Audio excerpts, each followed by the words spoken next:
రెండు తెలుగు రాష్ట్రాల్లో ఒంటరి వ్యక్తులు పెరిగిపోతా ఉన్నారు.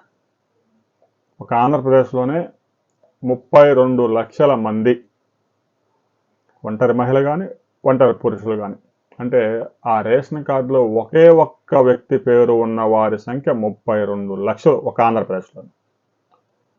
దీనికి ప్రధాన కారణం బిడ్డలు చదువుకొని ఉద్యోగాలకు వెళ్ళిపోవడం.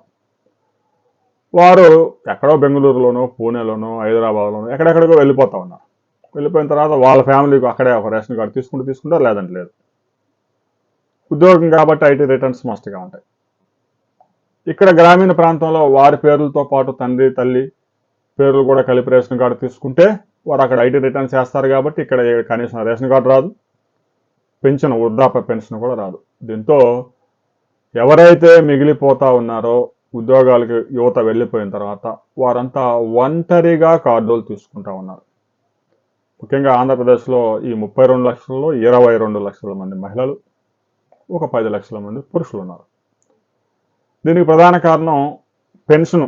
ఆంధ్రప్రదేశ్లో ప్రతి నెల 4,000 రూపాయల పెన్షన్ ఇవ్వడంతో చాలామంది ఒంటరిగానే కార్డులు తయారు చేయించుకుంటూ ఉన్నారు అనేది సమాచారం. ఈ 32 లక్షల్లో 1,75,000 పెన్షన్లు ఆంధ్రప్రదేశ్ ప్రభుత్వం పంపిణీ చేస్తాం. గతంలో 2024కి ముందు ఒంటరి మహిళ పెన్షన్ పొందాలంటే కనీసం 50 సంవత్సరాల వయసు ఉండాలి అని వైసీపీ ప్రభుత్వం సవరించింది.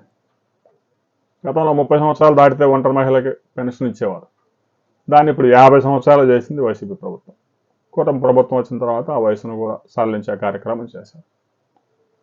కేవలం పెన్షన్ రేషన్ కార్డు కోసం చాలామంది ఒంటరిగానే, అంటే తల్లిదండ్రుల్లో ఎవరో ఒకరు చనిపోయిన తర్వాత మిగిలేవారు వారి ఒక్కరికే కార్డుని క్రియేట్ చేసుకుంటూ ఉన్నారు. దీంతో ఆంధ్రప్రదేశ్లో 1,75,00,000 కుటుంబాలు ఉంటే అందులో 32 లక్షల కుటుంబాలు ఒక వ్యక్తితోనే నడుస్తూ ఉన్నాయి. దీనికి ప్రధాన కారణం పెన్షన్ 4,000 రూపాయలు రావటం.